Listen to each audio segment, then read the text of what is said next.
টি-20 বিশ্বকাপ শুরু হতে না হতেই আইসিসি কড়া সমালোচনার মুখে। দর্শকরা ভীষণ হতাশ লো স্কোরিং ম্যাচ দেখে। ওয়েস্ট ইন্ডিজের মাটিতে ওয়েস্ট ইন্ডিজের খেলাতেও গ্যালারি ফাঁকা পড়ে আছে, আবার ইউএসএতে নেই পর্যাপ্ত সুযোগ সুবিধা। এমন হযবরল অবস্থায় টুর্নামেন্টের আসল মজাই পাওয়া যাচ্ছে না। নিউ ইয়র্কের নাসাউ কাউন্টি ক্রিকেট স্টেডিয়ামে নিজেদের প্রথম 3টি ম্যাচ খেলবে ভারত। ইতিমধ্যে এই ড্রপ ইন পিচ আসলে খেলার যোগ্য কিনা সেই প্রশ্ন উঠে গেছে। এমনকি প্র্যাকটিস গ্রাউন্ডও নেই। স্টেডিয়ামের কাছেই হোটেলে রয়েছে ভারতীয় দল, কিন্তু অনুশীলন করতে প্রায় 5 মাইল দূরে কান্টিয়াস পার্কে যেতে হচ্ছে রোহিত শর্মাদের। আমেরিকায় মাঠের সংখ্যা কম, প্রতিদিনই খেলা থাকায় সেখানে অনুশীলন সম্ভব নয়, তাই বিভিন্ন পার্কে অনুশীলনের বন্দোবস্ত করা হয়েছে। তেমনই এই পার্ক। রাস্তার ধারে খোলা পার্ক, সেখানেই সারি সারি নেট রয়েছে।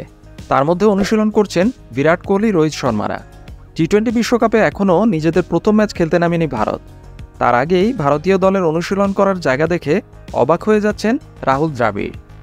এই প্রসঙ্গে সাংবাদিকদের রাহুল দ্রাবিড় বলেন, পার্কে অনুশীলন করতে হচ্ছে বলে সত্যি একটু অবাক হচ্ছি, অবশ্য মজাও হচ্ছে। দেশে তো আর এই ঘটনা ঘটে না। বিশ্বকাপেও বড় বড় স্টেডিয়াম থাকে, সেখানেই অনুশীলন হয়, কিন্তু এখানকার পরিস্থিতি আলাদা। পার্কেই অনুশীলন করছি আমরা।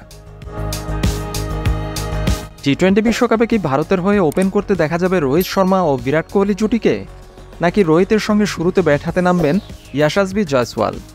এই প্রশ্নই ঘুরছে ভারতীয় সমর্থকদের মনে। বিশ্বকাপের প্রথম ম্যাচ খেলতে নামার আগের দিনও সেই বিষয়ে ধোঁয়াশা জিইয়ে রাখলেন দলের কোচ রাহুল দ্রাবিড়। নিউ ইয়র্কে ভারতীয় দলের অনুশীলন শেষে রাহুল দ্রাবিড় সাংবাদিকদের বলেন, আমাদের কাছে বিকল্প রয়েছে, এখনই হাতের তাস ফেলছি না। আমাদের মাথায় নিশ্চয়ই কিছু পরিকল্পনা রয়েছে, সব রকম বিকল্পই আমরা তৈরি রাখছি।